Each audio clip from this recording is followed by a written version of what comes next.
Hermanos míos, estamos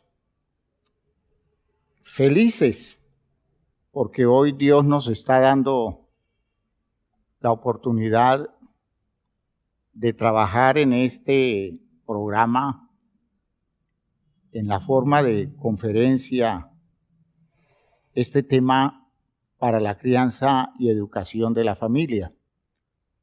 Me alegra que ustedes hayan aceptado la invitación. Me alegra que estén interesados en ir perfeccionando las condiciones del trabajo de ustedes en su casa, con sus hijos, con sus nietos, o con la generación nueva a la que Dios nos ha dado la responsabilidad de cuidarlos, de guiarlos y sobre todas las cosas de salvarlos. Bienvenidos entonces al programa para la familia y vamos a hacer una oración para introducir el tema en el día de hoy. Oremos todos. Padre eterno, te damos gracias porque aquí nos encontramos en tu presencia, gustosos de ser invitados por ti a hacer meditación, reflexión, hacer estudio alrededor de las razones que nos da tu palabra para entender la crianza y la educación de nuestros hijos.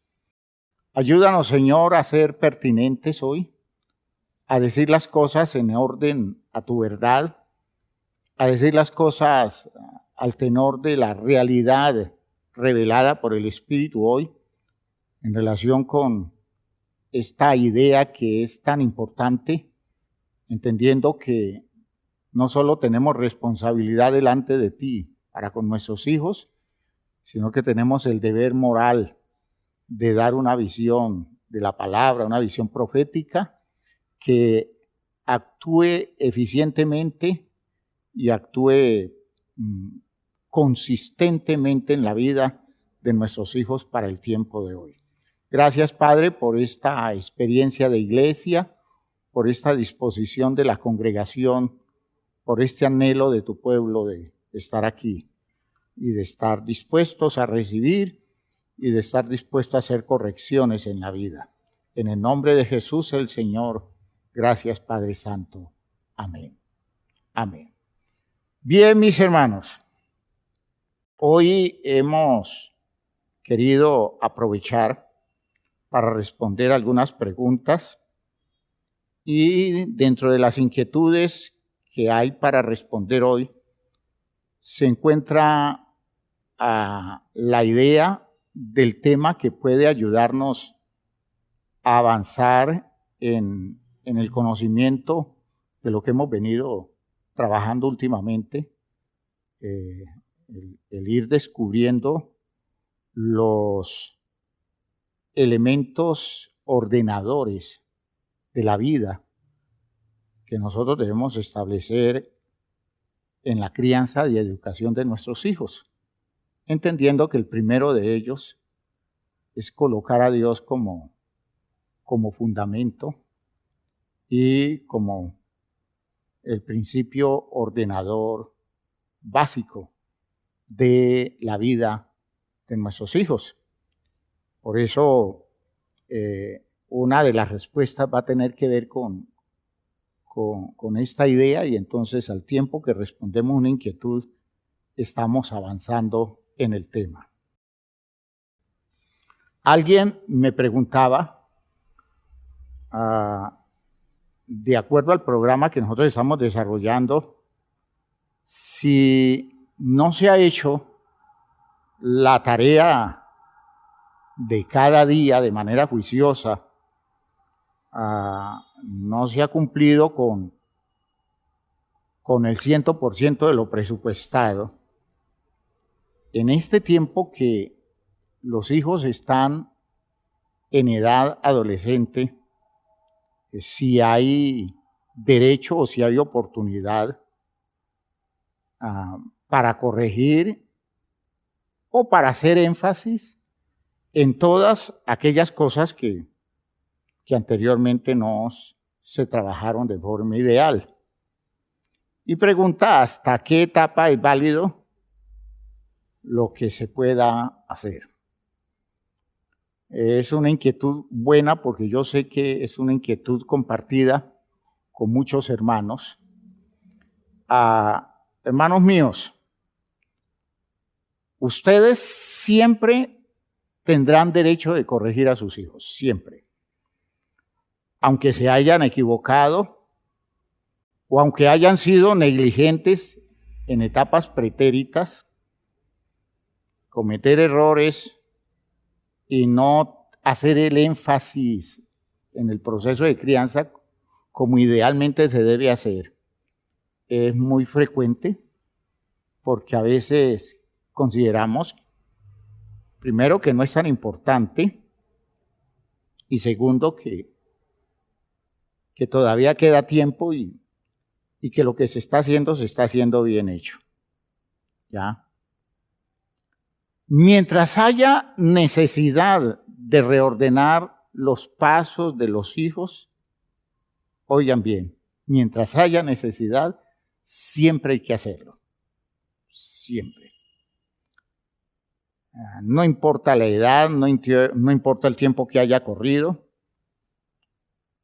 De hecho, hay edades ideales para sembrar lo que esperamos que los hijos cosechen a su tiempo.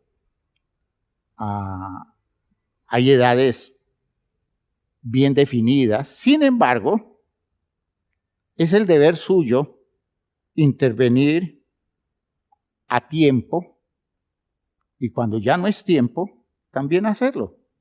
Esa es su responsabilidad.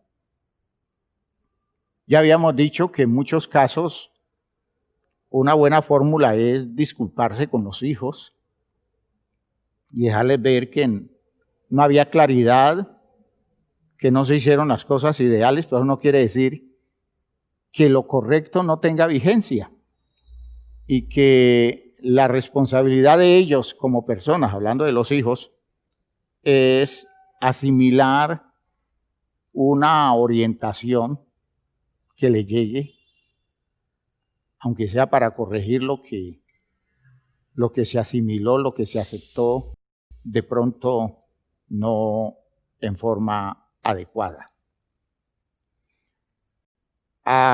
Uno tiene que aceptar, hermanos míos, que a los seres humanos se les va complicando eso de asimilar cosas de crianza en edades mayores. Y por eso es deber iniciar lo más temprano posible. ¿Ya? Cuando nosotros estamos criando, el cronograma de la crianza obedece a cosas definidas dentro de la sabiduría de Dios para edades en las cuales a las personas, especialmente a los niños, les resulta más fácil asimilar determinadas cosas. Si esta es la edad del nacimiento, aquí colocamos la edad de los 5 años, de los 10 años, de los 15 años, coloquemos los 20 acá. Digamos que, por ejemplo, para enseñar valores, la edad propicia para que los niños lo asimilen son estos primeros 6 años, ¿ya? Para sembrar valores. No, que en esos primeros 6 años se hace la enseñanza, se siembra y luego más o menos hasta la edad correspondiente a la pubertad, adolescencia, se afirman, aquí se siembran, en este tiempo se afirman y se comienza digamos, extendiéndolo un poquito hacia acá, se comienza a dar fruto precisamente en ese tiempo de la primera juventud, más o menos a los 18 o 20 años. Aquí ya se comienza a dar fruto en cuestión del manejo de los valores. Eso no es una cosa que dé el mismo resultado si se dejan pasar estos 10 años entretenidos con los hijos, enseñándoles cosas no bien definidas, concretas alrededor de los valores y no manejándolo todo circunstancialmente. De modo que a la edad de 10 años, cuando la mamá comienza a notar que el hijo comienza a actuar muy inconsistentemente en relación con los criterios y los valores que la mamá tiene o el papá tiene, entonces comienza, dice ella, a apretar las clavijas. Y claro, aquí usted comienza a sembrar acá valores y asimilan, pero no tanto como si hubiera hecho el asunto acá. De hecho, a usted se le van a ir muchos años tratando de sembrar y afirmar esos valores en los hijos. Y para usted será sorprendente que difícilmente lo cogen. Y entonces vivirán haciendo lo que comúnmente se hace, y es aplicar los valores, los principios, circunstancialmente. Si me conviene, lo hago; si no me conviene, no lo hago. Es que a mí me gusta decir la verdad. Claro, si me conviene. Si no me conviene, pues no digo la verdad. Esa visión de la vida quiere decir que nunca se sembró la estructura en la verdad. Nunca se trabajó seriamente el hecho de establecer al hijo en el valor que tiene la verdad. Y entonces crece, y mañana usted le dice, es que si somos cristianos debemos movernos en la verdad, pero usted va a descubrir que ese muchacho, aunque lo entiende bien, él no ha establecido eso como un principio, y entonces a veces sí, a veces no. Esa situación que se da en muchos otros casos, donde las siembras a muchos niveles, en muchas situaciones de la vida, se comienza tan tardíamente, hace que la gente no establezca patrones definidos en un orden válido, ¿ya? Y en esas condiciones, usted va a descubrir que su aplicación a lo que correctamente debe ser va a ser una cosa accidental.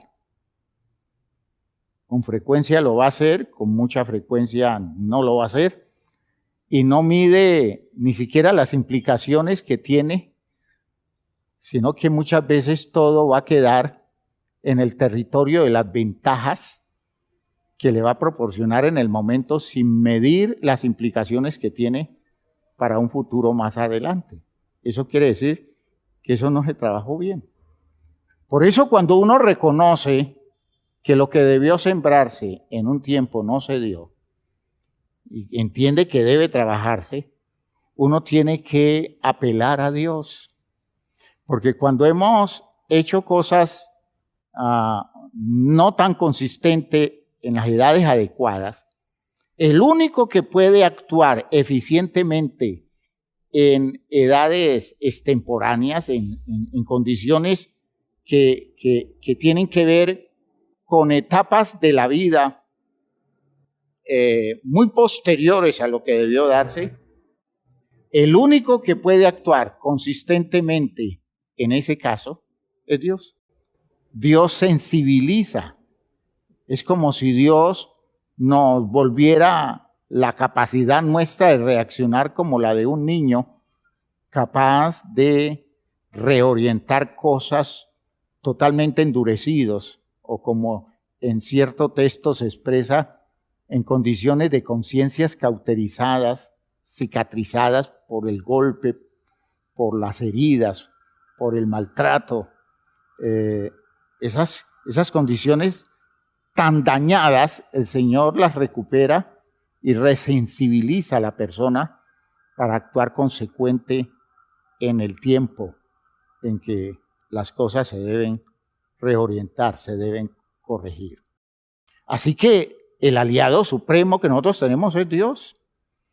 De modo que si hemos hecho cosas que han estado muy por debajo de lo que debiera ser, y eso no es extraño, ¿ya?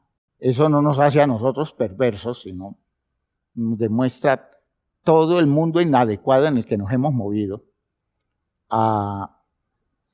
Tenemos entonces, por encima de todos nuestros errores, la ayuda, el auxilio de Dios, y por tanto hay que acercarse a Dios, hay que respaldarse en Dios, hay que entregar las causas a Dios y estar nosotros allí de frente, de parte de Dios, para ir conduciendo un programa de reordenamiento que se va a dar en un tiempo que no es, pero con un poder que sí es suficiente, y es el poder de Dios.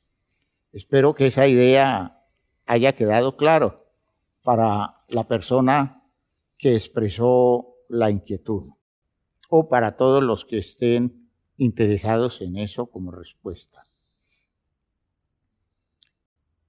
Otra pregunta que se me hace es esas condiciones de personas que se quedaron sin resolver problemas de la niñez, en una niñez que no se quemó en las etapas adecuadas, de la manera correcta. Y entonces se me pregunta, ¿cómo puede una persona examinarse y descubrir que esos vacíos están en su ser? Porque eso se expresa, decíamos, como un vacío. Algo que no se hizo, no se desarrolló, se percibe como un vacío. Y pregunta además, ¿cuáles serán los correctivos prácticos que se puedan tomar? Hermanos míos, siempre los vacíos generados por cosas que no se resolvieron y que no se resolvieron adecuadamente en las etapas tempranas, se tienen que desnudar con las demandas que la vida está haciendo, ¿ya? Es decir, si yo tengo un vacío, yo no descubro mi vacío, sino hasta el día en que la vida me exige a poner en uso lo que se espera que estuviera allí no está, ¿verdad? Entonces, si yo debiera haber desarrollado esto como persona, eso sería el ideal. Sin embargo, hubo condiciones de mi vida que produjeron el efecto de que esto no quedara desarrollado. Realmente yo no me doy cuenta de que ese vacío está, sino hasta el momento en que la vida me exige producir efectos por esto que debía estar aquí. Cuando ese efecto no se da, ¿ya? Cuando esto que hay aquí deja ver que aquí no hay nada de lo que se esperaba estuviera, entonces aparecen las implicaciones de eso. Y las implicaciones de eso son condiciones de insuficiencia, ¿ya? Condiciones de impotencia,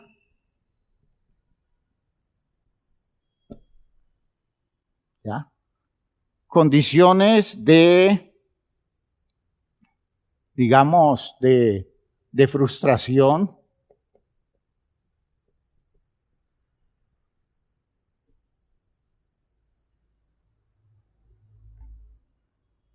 Es decir, algo que me está indicando que con lo que tengo no doy la medida de lo que la vida me está demandando. Ese tipo de experiencias, hermanos míos, cuando se desnuda una insuficiencia, cuando se desnuda un área no desarrollada, cuando, por ejemplo, yo debiera dar una medida de madurez y no hay madurez sino condiciones infantiles, ¿ya? Cuando en la reacción mía aparece las características de un niño que demanda, un niño asustado, un niño prevenido, un niño que hace berrinche. Usted se da cuenta que eso que debió crecer hasta la condición adulta no se dio. Ahora, cuando ya yo puedo precisar eso, porque la demanda de la vida me lo desnuda, entonces allí es donde necesito ayuda. Y claro, cada caso es cada caso. Y cuando hablamos de eso, entonces estamos entendiendo que se debe buscar siempre ayuda terapéutica,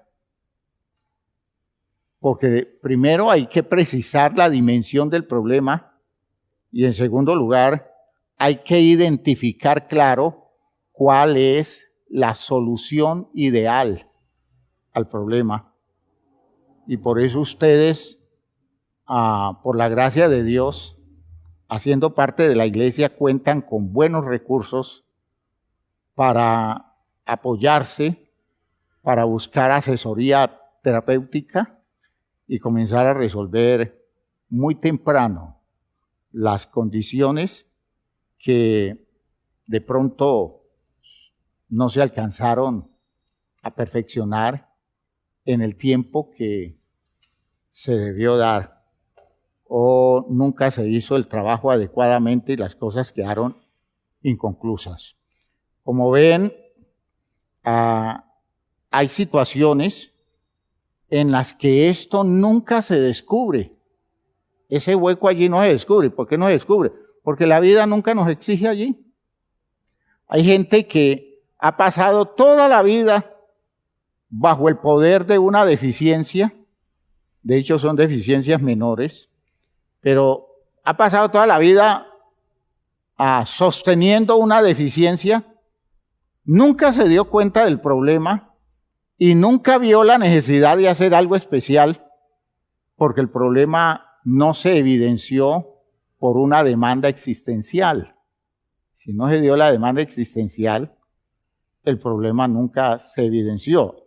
A veces, lo que trae a la luz ese tipo de problemáticas es la revelación de lo de Dios, es la verdad de Dios.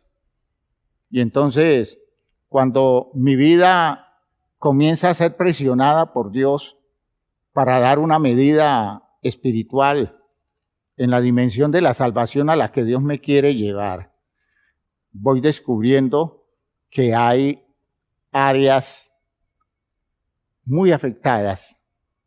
Y precisamente una de las virtudes de la experiencia evangélica, de la experiencia espiritual cristiana, es que el proceso de salvación va resolviendo, consciente nosotros o no, esos déficits, y de pronto nos vamos a encontrar con unas condiciones victoriosas, con una manera de vivir en plenitud, que es como una experiencia extraordinaria, eso de poder sentirnos que estamos viviendo en plenitud. Hermanos míos, ¿por qué? Porque Dios fue llenando huecos con la solvencia de sus recursos, sus incomparables recursos espirituales que tienen el poder de sustentar, de mantener en bienestar las condiciones de nuestra vida. Espero también que esto haya dado respuesta a las inquietudes a este respecto de los hermanos, ¿ya?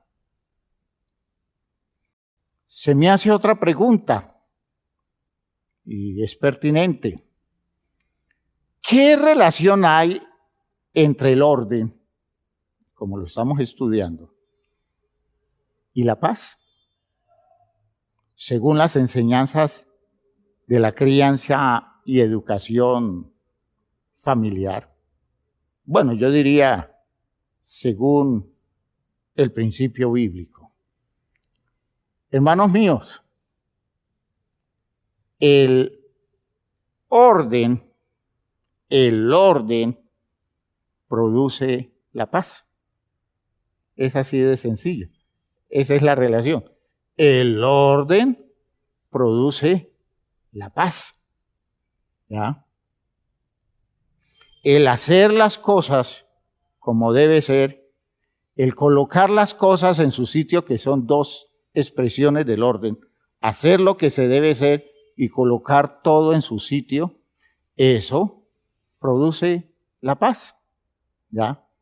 Esa es la idea de presupuestos bíblicos, ¿no? Se nos dice, es que si ustedes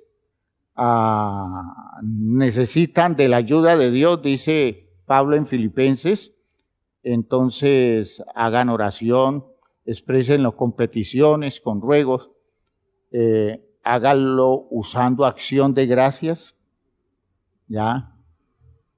Y entonces, cuando ustedes ordenen eso, cuando ustedes las hagan en la disposición correctamente establecido, sucederá que la paz de Dios se va a manifestar. Es decir, si no hay orden, no hay paz. Esa es una cosa definitiva. El orden conduce a la paz. ¿Sí? Si el orden no está, no hay paz. ¿Sí? En la experiencia espiritual, el orden lo que hace es construir una condición equilibrada. Entonces, el orden lleva al equilibrio.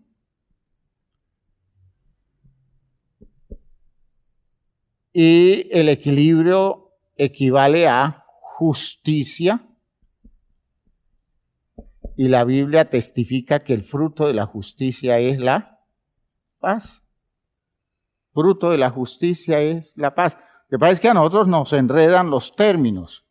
Si hay orden, hay justicia. Si existe orden, hay justicia. Porque la injusticia es una forma de desorden. ¿Ya? La injusticia, la iniquidad es una forma de desorden. Es colocar las cosas en los sitios que no corresponden. De modo que se genera un desequilibrio. Y la justicia es la generación del equilibrio, es decir, el desarrollo de un orden en las posiciones que se toman en la vida. Eso necesariamente produce paz. En una sociedad injusta, si nosotros tenemos una sociedad injusta y la tenemos que decir que esa sociedad injusta es una sociedad desequilibrada, muy desequilibrada. ¿Ya? Por tanto, es una sociedad desordenada. Fíjese que estoy llevando el manejo al revés. ¿Ya? La falta de paz hace evidente el hecho de la injusticia o promueve la injusticia, y la injusticia rompe el equilibrio, y roto el equilibrio quiere decir que nos estamos moviendo en un mundo desordenado, ¿ya? Entonces, la no paz es una condición inicua, es una condición desequilibrada,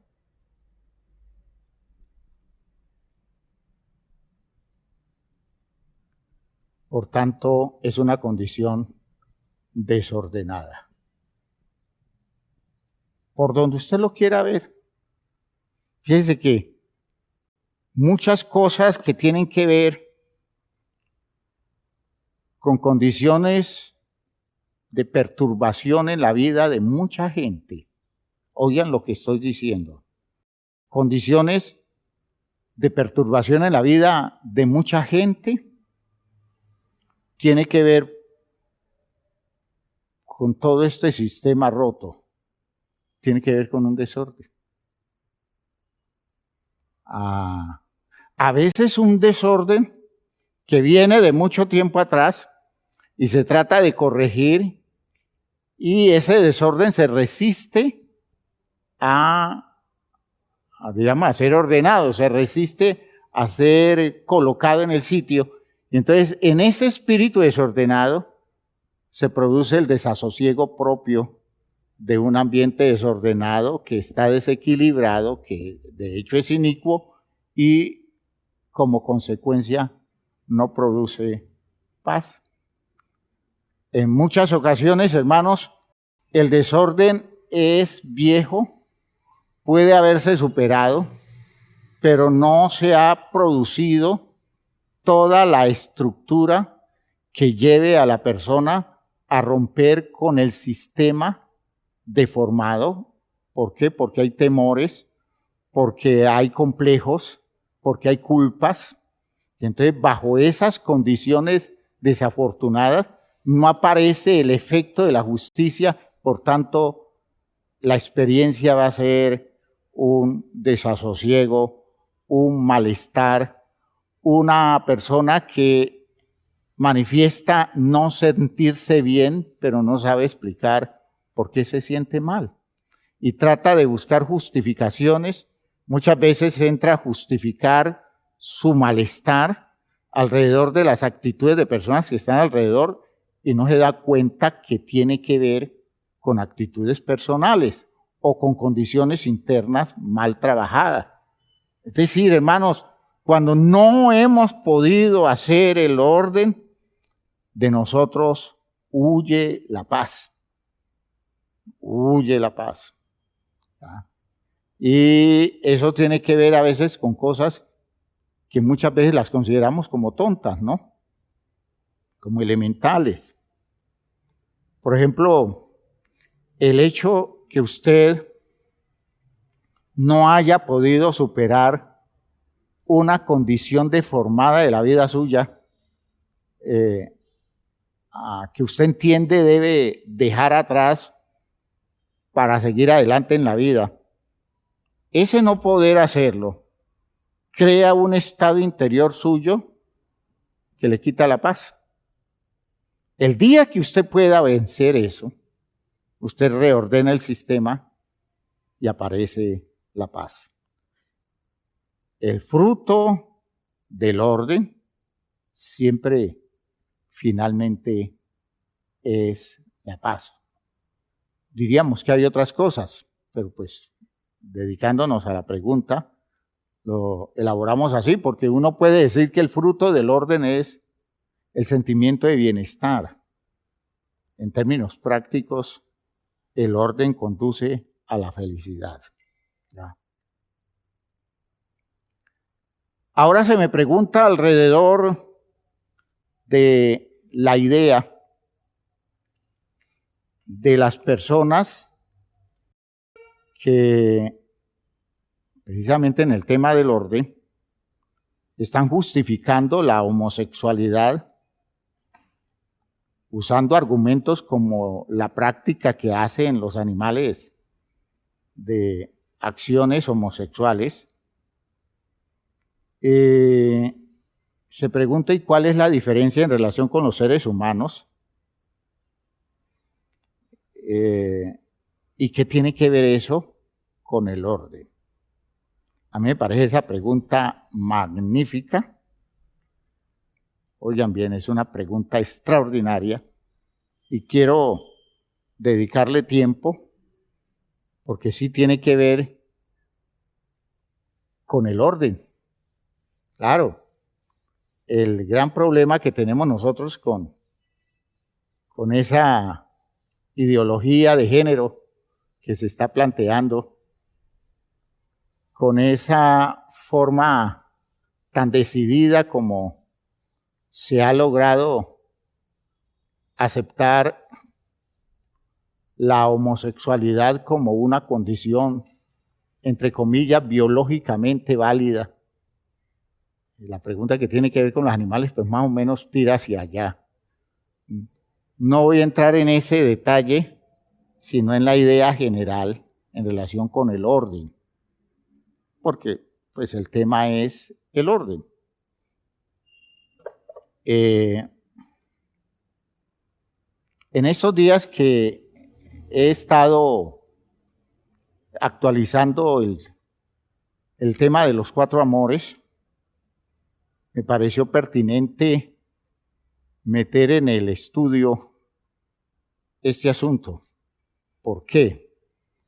Porque es que cuando nosotros estamos entendiendo nuestros espacios afectivos, nuestros encuentros afectivos, cuando nosotros estamos entendiendo las razones de fondo que tiene un ser humano para comportarse como se comporta, uno tiene que entender, si es cristiano, cuáles son los presupuestos. Es decir, ¿cómo quiso Dios que funcionáramos? ¿Cómo estableció las cosas presupuestalmente de modo que definiera un orden en la expresión emocional, la expresión sensitiva, la elaboración racional, las condiciones afectivas y el direccionamiento en el ejercicio de la voluntad? Y entonces entendemos los grandes principios de la creación del hombre. Cuando Dios crea al hombre, lo crea definido en territorios, lo crea con un orden preconcebido, orden en el cual se pueden desarrollar todas las habilidades que van a producir efecto de bienestar y van a ir creando las condiciones ideales para lo que nosotros llamamos felicidad, ¿ya? Un orden de entrada. Recuerden que el primer elemento de ordenamiento, ¿cómo lo definíamos? El primer elemento del orden. Decíamos, lo primero que debemos hacer nosotros con nuestros hijos es referirlos a Dios. ¿En qué sentido? En que Dios es, ¿qué? ¿Qué decíamos? Dios es la ¿Cómo lo expresábamos? Dios es la referencia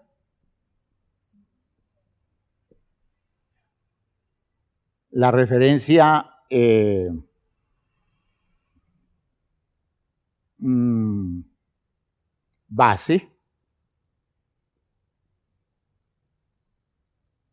la referencia fundamental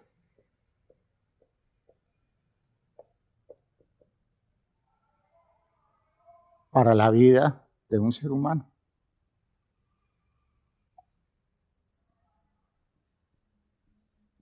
Para un ser humano.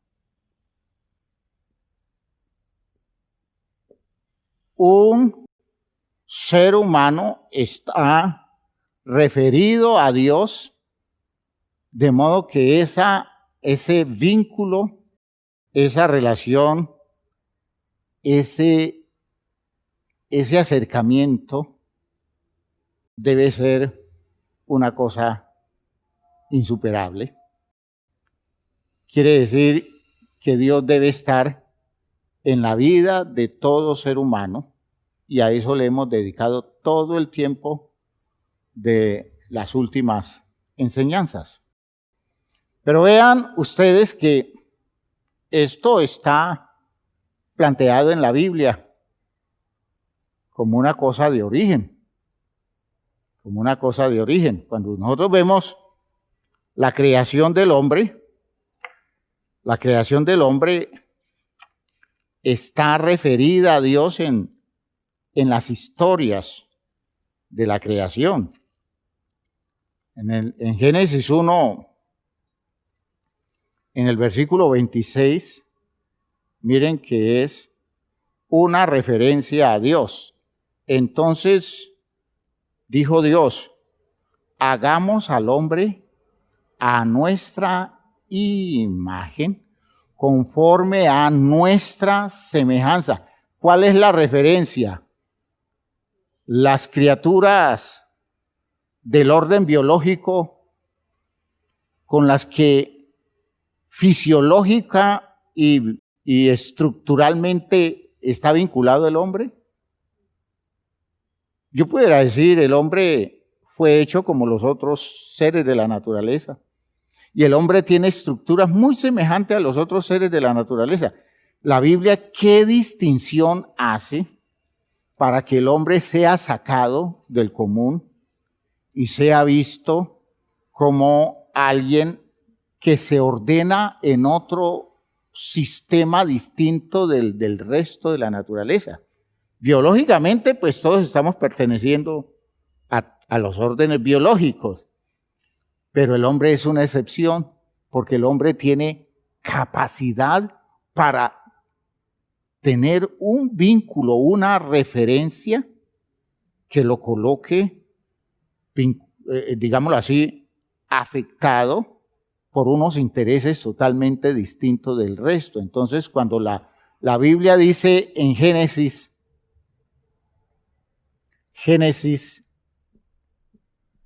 1, 26 y 27,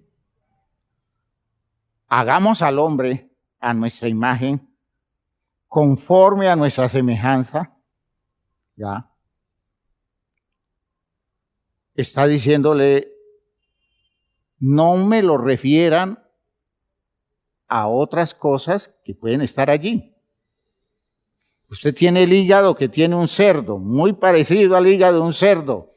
Tiene riñones parecidos a los del cerdo, ¿ya? Usted tiene un páncreas que sintetiza la insulina muy parecida a la insulina bovina, al punto de que se ha usado insulina bovina para resolver el problema de insulina de los diabéticos durante mucho tiempo. Ahora ya se producen insulinas sintéticas, pero es decir, tenemos un vínculo biológico con la naturaleza física total, con ese mundo que nos rodea total. Pero Dios dice, por favor, no me lo dejen reducido a eso. Él tiene la imagen y semejanza de eso, pero él tiene una condición distinta, que es muy diferente de lo que pueden tener otras criaturas, y que ellas no tienen eso, y es que está ese ser humano referido a mí. Él está hecho para tener un vínculo conmigo que se expresa como nuestra imagen o como nuestra semejanza. ¿Ya? En ese texto de Génesis, en el capítulo 2, cuando Dios hace al hombre, un texto más primitivo que el anterior, sin embargo, muestra la distinción de la referencia fundamental del hombre a Dios y no de las otras criaturas. O sea que lo está sacando del común y lo está refiriendo a Dios. Entonces Jehová Dios, versículo 7, formó al hombre del polvo de la tierra, y de eso participan todos los seres biológicos, y sopló en su nariz aliento de vida, y fue el hombre un ser viviente. El perro era un ser viviente, un conejo es un ser viviente, una serpiente es un ser viviente. ¿Ya? Pero este ser viviente se distingue. Fíjese que no está diciendo, él no es un ser distinto de los seres biológicos porque es otro ser biológico, pero tiene un factor de distinción, y es que el aliento que le sostiene la vida a él fue el aliento del mismo Dios. El aliento de los animales, pues sí es aire que entra y sale por ellos, pero el aliento del hombre hay que cualificarlo. No es el aire común. Al menos tiene una connotación de identidad superior, y es el aliento divino. Fíjense que estos dos textos, Génesis 1, 26, 27 y Génesis 2, 7, están expresando la misma idea. ¿Ya? Si no se refiere al hombre de entrada, hay que verlo como cualquier animalito, y allí sí se perdió toda posibilidad de realización humana trascendente. Y ese es el asunto que lleva a los hombres a equivocarse con Dios. Porque es que los hombres no ven a la especie con un signo de distinción, sino como un ente común biológico, de modo que si los animales hacen tal cosa, pues nosotros tenemos que hacer eso porque también somos animales, y no entienden que somos llamados a trascender la simple condición biológica, porque Dios nos invita a hacer su imagen, a hacer su semejanza, y porque Dios colocó un aliento de calidad superior. Dios nos dio una forma de vida que debe trascender a la común. ¿Ve? En el texto de Génesis, en el capítulo 5, se menciona una idea igual. Dice, este es el libro de las generaciones de Adán, el día que creó Dios al hombre, a semejanza de Dios lo hizo. Aleluya. Es decir, no me lo comparen, no me lo reduzcan. Que debemos hacer lo que hacen los animales. Si usted quiere, hágalo. Pero Dios lo hizo a usted con una elaboración, digámoslo así, más desarrollada, y por tanto con otro nivel de exigencia. De modo que si lo hizo a su semejanza, lo que está diciendo es que usted tiene que tener otra vocación y descubrir el secreto de su distinción, de la forma como usted tiene que superar las condiciones de su medio, las condiciones de su entorno, las condiciones de su sociedad, las condiciones de su nicho biológico.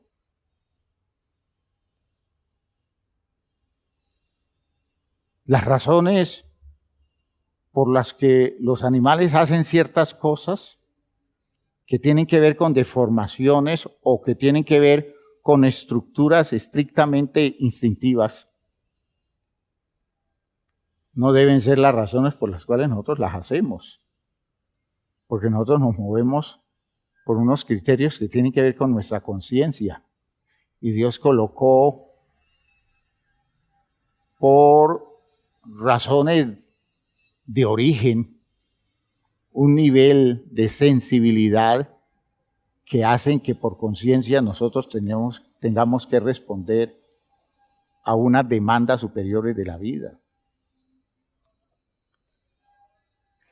Eso por allí va dando claridad, espero que sí. Sin embargo, hay otro aspecto, el aspecto propio del orden. Esto es orden, ¿no? Se está refiriendo al orden. ¿Ya? Si yo tiro al hombre al comportamiento simplemente biológico y no movido por motivaciones superiores, esto es un desorden. Y por tanto la Biblia así lo define, ¿no? ¿Ya? La Biblia define la actitud de los seres humanos como una actitud desordenada, donde el poder de los instintos supera las razones supremas de su inspiración. El hombre debiera estar inspirado por lo que lo acerca a Dios y se redujo simplemente a vivir en ese desorden que da para las posibilidades de él, que da un manejo simplemente instintivo. Pero fíjense ustedes que hay otro elemento ordenador, es el segundo, el que sigue después de lo que hemos estudiado en relación con Dios. Y el segundo tiene que ver con las condiciones del ser del hombre, con las condiciones naturales, originales del ser del hombre. Por tanto, hay una distinción del hombre frente a la naturaleza, frente a las otras criaturas, en la referencia fundamental que tienen en relación con Dios, Dios como referencia base para un ser humano. Ahora aparece una distinción dentro de la especie que nosotros la definimos como una distinción de orden sexual o de género. Decir esto en términos de la fe cristiana es lo mismo que decir esto más allá de todo lo que se ha inventado. Bíblicamente es lo mismo y en la práctica es lo mismo. Hermanos míos, Dios nos hizo ligados a una condición sexual. Dios nos hizo distinguiéndonos en unas características que definen género y que tienen que ver con el hecho de que Dios no quiso que todos tuviéramos una identificación interna igual, sino que nos separó en dos, para que cada uno completara las condiciones ideales para un funcionamiento armónico. De modo que nos hizo con vocación comunitaria, partiendo del hecho de que ningún ser humano tiene todo lo que se necesita para desarrollar lo que la humanidad requiere desarrollar.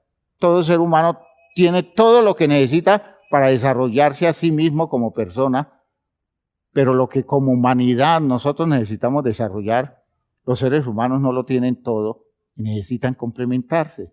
Y Dios definió esa complementación como una complementación sexual o de género. En el texto que mencionábamos de Génesis 1, ya, en el versículo 27 dice, y creó Dios al hombre a su imagen, a imagen de Dios lo creó, varón y hembra los creó. Entonces aparece una identificación de género distinguido en dos, ¿ya? En dos. ¿Y cuáles son los dos? Varón y hembra. Hembra. Hombre, mujer.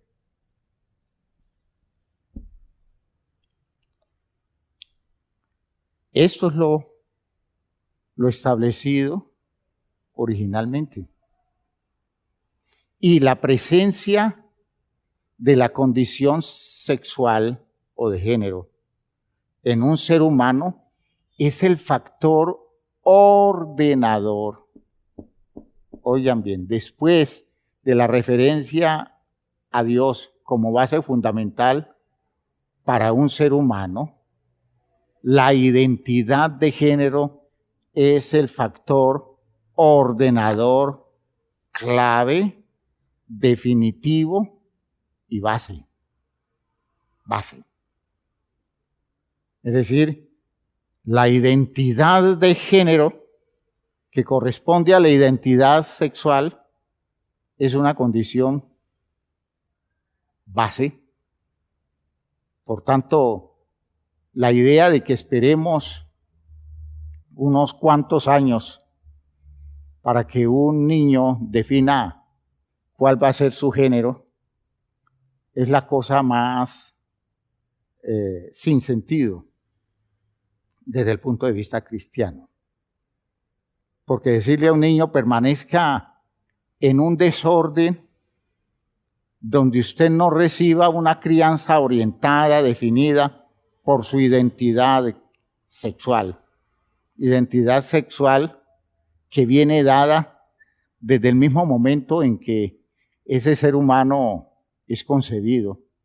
Por tanto, ya hay directrices genéticas que orientan las posturas de los que van a criar, de los que van a sacar adelante esa vida.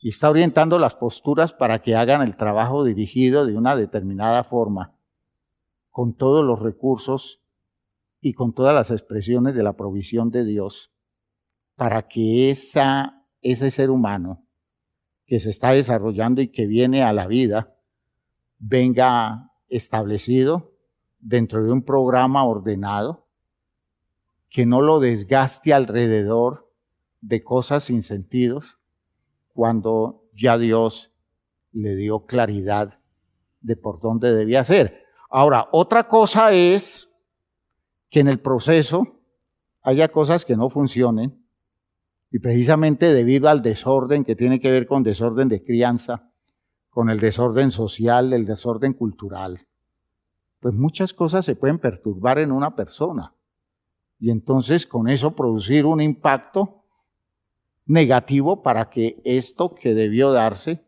se dé.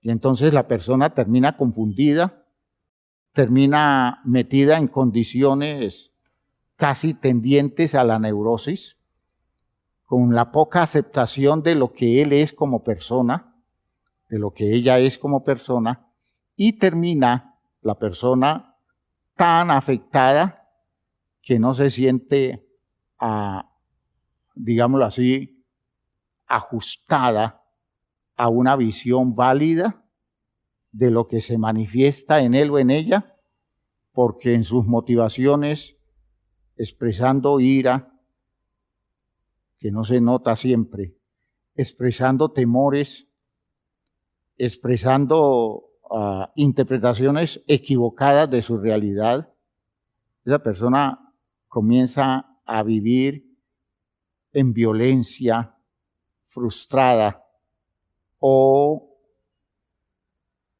expresando otro tipo de interés que no le corresponde a lo que su condición humana, biológica, está expresando.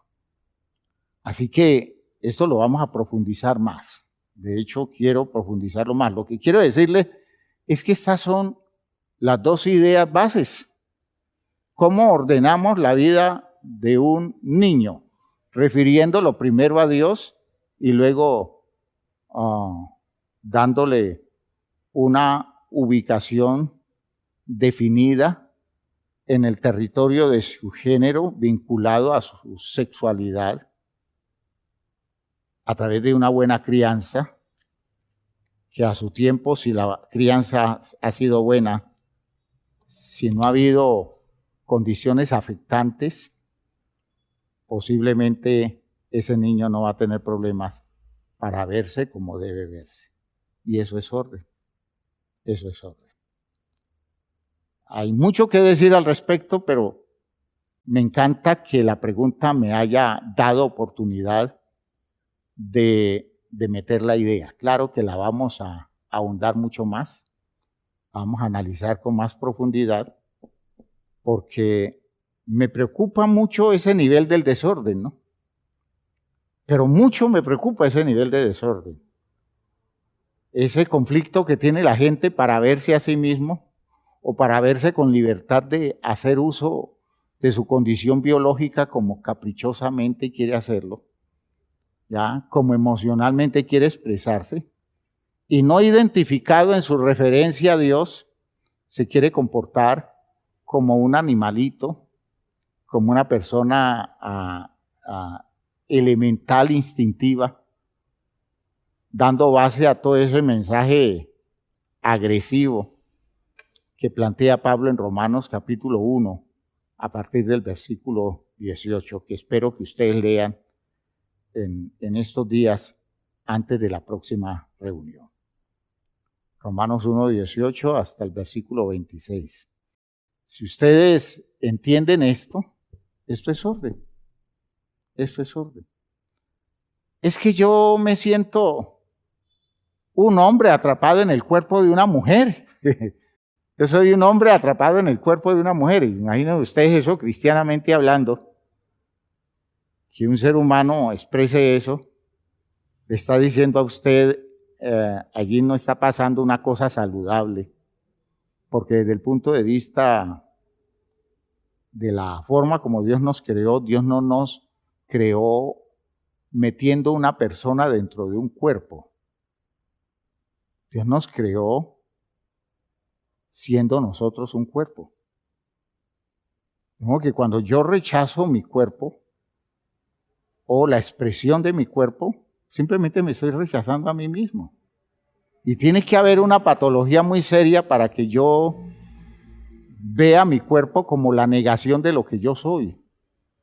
Eso quiere decir que hubo una deformación, porque nosotros no somos un espíritu en un cuerpo o un alma en un cuerpo, sino que nosotros somos un cuerpo que expresa una condición de alma, que expresa una condición de ser vivo, pero ese ser vivo se expresa en el cuerpo. No existe un ser humano que tenga validez fuera de su cuerpo, porque el único territorio donde nosotros vivimos es nuestro cuerpo, porque nuestro cuerpo es lo que somos.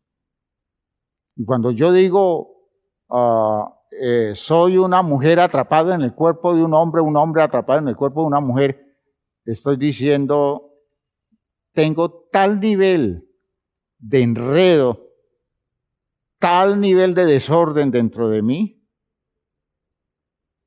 que siendo yo un ser humano masculino, siento que no me encuentro en el territorio ideal, porque en mi sentir yo me siento mujer. Entonces hay algo que se trastocó allí. Eso no quiere decir que eso es natural, eso no quiere decir que es lógico, eso no quiere decir que es algo psiquiátricamente normal. Ahora, que lo quieran manifestar como tal, bajo los intereses de una época, tratando de defender, digámoslo así, el plan existencial de muchos, porque tienen como garantizarse los espacios en una sociedad que quiere, es decir, que están buscando que los vean como normales o como apropiados o como saludables. Eso ya es otra cosa. Pero en la realidad no. Y el respeto nuestro por las personas no cambia. Ese ser humano con ese conflicto es un ser humano que respetamos, que apreciamos y si podemos ayudarlo, lo ayudamos. Es un ser humano que nos encanta, que pueda estar al alcance nuestro para orientarle su vida. Pero eso no quiere decir que dejemos de reconocer que existen unas condiciones inadecuadas en la interpretación que hace del estado de su propia vida. Dejémoslo allí, ya lo analizaremos con más detalle. Pero esto es orden, fíjense que esto es base del orden. Cuando una mamá le dice al hijo, mijo, yo estoy de acuerdo que si usted no se siente varón, pues compórtese como una mujer y yo no tengo ningún problema. Cuando una mamá habla así, está estimulándole el desorden al hijo y lo está abocando a patologías que después se van a manifestar. Es una mamá que demuestra que también tiene un desorden en la cabeza y que necesita que el poder de Cristo, mediante los recursos de Dios, haga el orden en la vida de ella o en la vida de ese papá que está viendo lógico lo que está pasando. Que Dios nos ayude. Pónganse de pie, vamos a orar. Vamos a decirle al Señor que tenemos interés en que todas las cosas para nosotros se coloquen en su sitio. Padre eterno, te doy gracias por esto que nos has dado, por esta oportunidad que tenemos de compartir estos principios. Bendícenos, Señor, danos claridad mayor cada vez. Hay una necesidad enorme en la comunidad de encontrarse con la verdad de esto, la verdad de fondo. Tú nos la revelas, Señor, tú tienes planes en este sentido, de modo que habla a través de tu iglesia, exprésate a través de tu iglesia y salva a los que más puedas salvar, Señor, con tus recursos y cuenta con nosotros, porque nunca cerraremos la boca, siempre estaremos pregonando esto como un mensaje que quiere llevar paz y salvación a la vida de mucha gente. En el nombre glorioso de Jesucristo el Señor. Amén. Amén. Bien, mis hermanos, Dios les bendiga. Reflexionen sobre todo esto, porque es importante. Todo esto es orden, todo esto es orden. Y cuando falta el orden, aparece el caos, y que Dios nos guarde del caos. Dios los bendiga.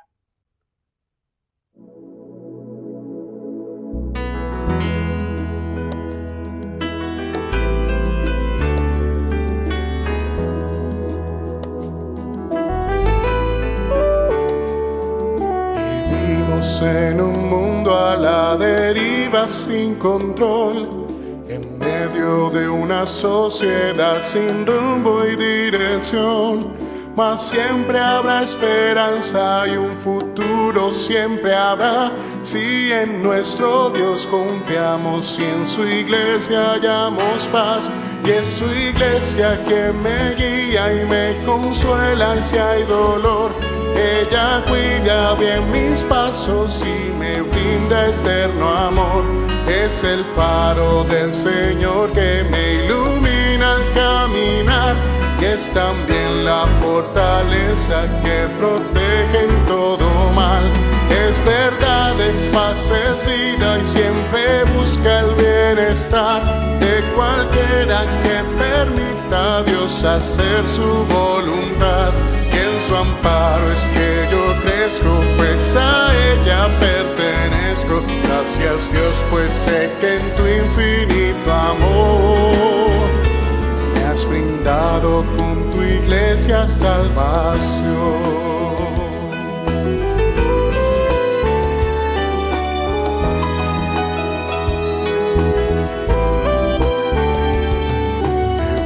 Es entender lo que la iglesia puede hacer cuando a través de ella Dios nos muestra su poder. Y es tiempo de que todos seamos focos de su amor para hacer en nuestro mundo parte de la solución. Y es su iglesia que me guía y me consuela si hay dolor. Ella cuida bien mis pasos y me brinda eterno amor. Es el faro del Señor que me ilumina al caminar. Y es también la fortaleza que protege en todo mal.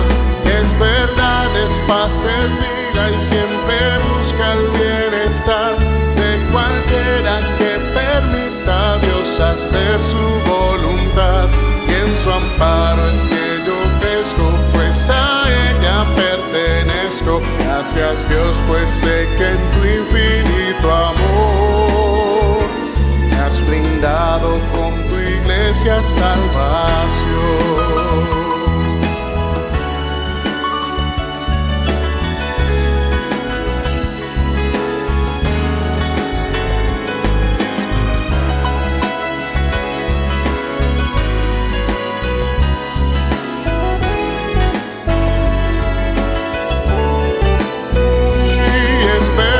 Es paz, es vida y siempre busca el bienestar de cualquiera que permita a Dios hacer su voluntad. Y en su amparo es que yo crezco, pues a ella pertenezco. Gracias Dios, pues sé que en tu infinito amor me has brindado con tu iglesia salvación.